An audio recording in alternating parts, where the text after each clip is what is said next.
Assalamualaikum warahmatullahi wabarakatuh.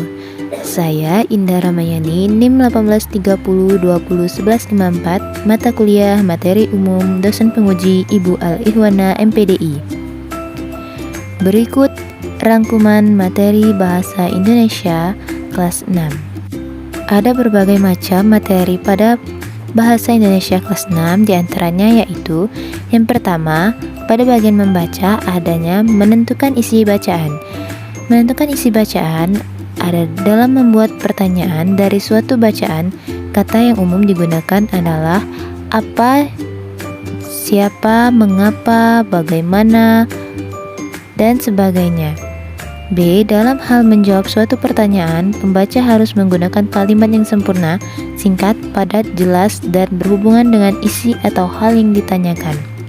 2. Menentukan unsur intrinsik dongeng. Unsur intrinsik merupakan unsur dalam membangun cerita atau tokoh, penokohan, alur, latar, sudut pandang, gaya bahasa, dan tema. Unsur intrinsik diantaranya yaitu tokoh dan penokohan, latar, alur, sudut pandang, gaya bahasa, tema, dan amanat. Materi yang ketiga yaitu menentukan isi laporan.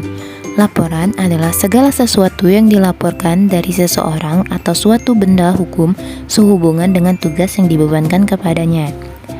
Adapun fungsi laporan, yang pertama memberitahukan atau menjelaskan dasar penyusunan kebijakan, keputusan, atau pemecahan masalah. Kedua, memberitahukan atau menjelaskan pertanggungjawabkan tugas dan kegiatan. Ketiga, merupakan bahan untuk pendokumentasian.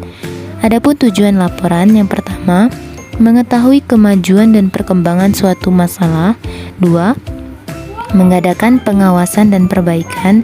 3. Mengambil suatu keputusan yang lebih efektif. Syarat pembuatan laporan yaitu menggunakan bahasa yang jelas, singkat, dan benar. 2. Mengemukakan isi laporan dengan lengkap dan sistematis.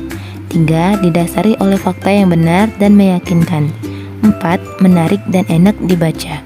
Adapun kerangka laporan, yang pertama, pendahuluan, kedua, isi laporan, ketiga, penutup laporan, dan keempat, laporan diakhiri dengan identitas pembuat laporan.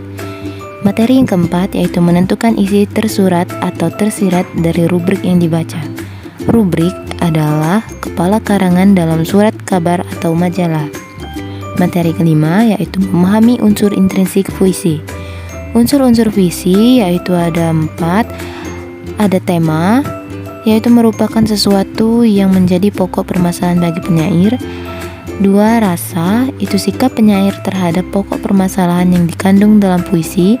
3. Nada, yaitu sikap penyair terhadap pembaca. Yang keempat, amanat, sesuatu yang menjadi tujuan sang penyair atau efek tertentu yang didambaan penyair. Materi yang terakhir yaitu menentukan unsur intrinsik drama anak-anak. Drama adalah suatu karya sastra yang bertujuan menggambarkan kehidupan dengan menampilkan tikaian atau konflik dan emosi lewat lakuan dialog. Adapun unsur-unsur dalam drama yaitu tokoh, alur, dan latar. Dan itulah tadi rangkuman materi Bahasa Indonesia kelas 6. Terima kasih. Wassalamualaikum warahmatullahi wabarakatuh.